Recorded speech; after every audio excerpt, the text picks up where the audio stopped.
নমস্কার বন্ধুরা, আশা করছি সকলে খুবই ভালো আছেন। বং কিচেন বনানি নতুন একটা রেসিপিতে আপনাদের স্বাগত জানাই। আমি আজকে যে রেসিপিটি করব সেটি একটা ছানা দিয়ে ক্যাপসিকাম দিয়ে একটা নতুন ধরনের রেসিপি। তার জন্য আমি যা যা নিয়েছি আপনাদের পুরোটাই দেখাচ্ছি এবং রান্নার সময় আপনারা দেখতে পারবেন। আর আমার পুরো ভিডিওটা আপনাদের প্রথম থেকে শেষ পর্যন্ত না দেখলে একদমই বুঝতে পারবেন না। তো আমি সরাসরি একটা গ্যাসে কড়াই বসালাম, তার মধ্যে দিয়ে দিলাম সাদা তেল। তেল দেওয়ার পরে দিয়ে দিলাম তেজপাতা, শুকনো লঙ্কা গোটা, আর এলাচ আর লবঙ্গ, আর দিলাম সাদা জিরা ফোড়নের জন্য। ফোড়নটা যখন সুন্দর একটা কালার আসবে, গন্ধ ছাড়বে, তখন আমি ওর মধ্যে দিয়ে দেবো এক বাটি ছাতু। এটা একটা সম্পূর্ণ নতুন ধরনের রেসিপি। ছাতুটা দিয়ে এবার ভালো করে আমি নাড়াচাড়া করব ওই মশলাগুলোর সঙ্গে, যে ফোড়নগুলো দিয়েছিলাম সেইগুলোর সঙ্গে। এবার ছাতুটা কাঁচা গন্ধের জন্যে দিয়ে তেলের সঙ্গে মিলিয়ে দিলাম। এরপরে আমি দিয়ে দিলাম লবণ, হলুদের গুঁড়ো আর লঙ্কার গুঁড়ো। খুব অল্প মশলা দিয়েই এই রান্নাটা আমি করব। তো বন্ধুরা, আমার চ্যানেলটি যদি এখনও আপনারা সাবস্ক্রাইব না করেন তো প্লিজ সাবস্ক্রাইব করবেন, লাইক শেয়ার কমেন্ট করবেন, পাশে থাকা বেল বাটনটি টিপবেন, তাহলে যে কোনো রেসিপি আপনাদের কাছে সবার আগে পৌঁছে যাবে।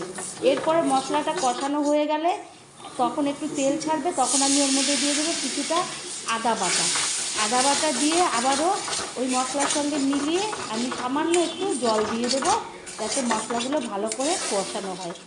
যেহেতু ছাতু দেওয়া আছে ওর জন্য তেলটা শুষে নিয়েছে, মশলাটা ঠিক করে জলের জন্যে ভালো করে জল দিয়ে কষিয়ে নিলাম। যখন তেল ছাড়বে, ওই মশলা পুরো একদম কষানো কাঁচা গন্ধ দূর হবে, তখন আমি ওর মধ্যে দিয়ে দেবো চিনিটা দিলে মিষ্টি মিষ্টি লাগবে, খেতেও ভালো লাগবে, নিরামিষের খাবার। এরপরে আমি চিনিটা দিয়ে দিলাম। তারপরে মশলাটা যখন দেখব ভালো করে কষানো হয়ে গেছে, তেল ছাড়ছে, তখন আমি ওর মধ্যে দিয়ে দেবো ক্যাপসিকাম কুচি। ক্যাপসিকামগুলোকে আমি একদম ডুমু করে কেটে রেখেছিলাম, সেই ক্যাপসিকাম কুচি দিয়ে দেবো। তা আমরা ছানাকে অনেক রকমভাবেই করে থাকি, মিষ্টি করি, আবার কত কিছু ছানার পায়েস করি, কিন্তু একবার এইরকম একটা রেসিপি করবেন, দেখবেন খেতে খুবই ভালো লাগবে। তারপরে দিয়ে দিলাম কাঁচা আর পাকা লঙ্কা মিলিয়ে 3-4টে লঙ্কা দিয়ে দিলাম, গোটা দিয়ে দিলাম। যে বাচ্চারা খাবে, যদি এটা যদি ঝাল আমি কেটে দিই তাহলে ঝাল খাবে, পুরো ঝালটা ভেতরে চলে যাবে, ওর জন্য গোটা দিলাম। যে খাবে, যে না খাবে না। তারপরে দিয়ে দিলাম আমি টমেটো কুচি। টমেটোগুলোকেও আমি কিউব করে কেটে রেখেছিলাম, সেগুলোকে দিয়ে দেবো। এরপরে সমস্ত মশলার সঙ্গে এবং ক্যাপসিকাম, টমেটো, লঙ্কা সমস্ত কিছু ভালো করে আমি কষিয়ে নেব, যতক্ষণ না ওগুলো সিদ্ধ হয় আর ওটার থেকে তেল ছাড়ে।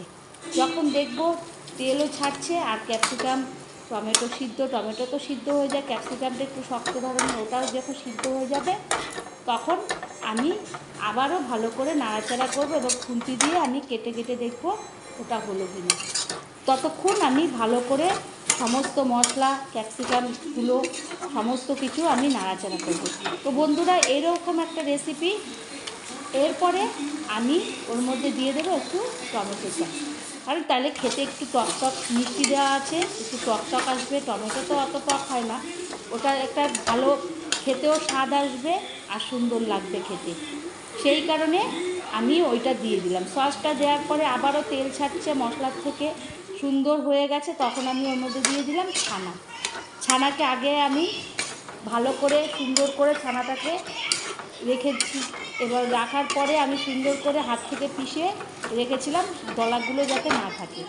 তো বন্ধুরা, এইরকম রেসিপি আপনারা ভাত, রুটি, পরোটা, ফ্রাইড রাইস, পোলাও, লুচি, যা কিছু ইচ্ছা সেই রকম খাবার দিয়ে খেতে পারবেন।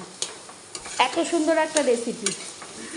তারপরে ছানাগুলো সমস্ত ক্যাপসিকাম, টমেটো সমস্ত মশলার সঙ্গে ভালো করে মিশিয়ে সুন্দর করে আমি এই খুন্তি দ্বারা কষাতে থাকবো।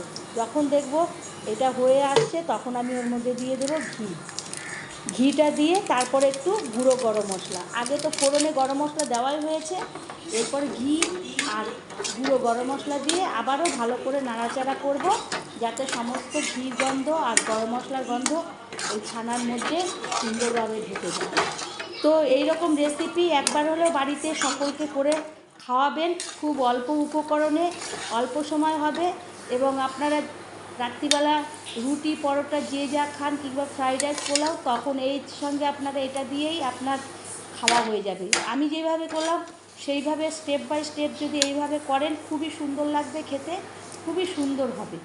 তো তারপরে আমি একটা প্লেটে সার্ভ করে নেব। তো বন্ধুরা, আমার রেসিপিটা যদি আপনাদের একবার হলেও ভালো লাগে তো লাইক শেয়ার কমেন্ট করবেন। আবারও কোনো নতুন একটা রেসিপিতে দেখা হবে, ততক্ষণের জন্য ধন্যবাদ।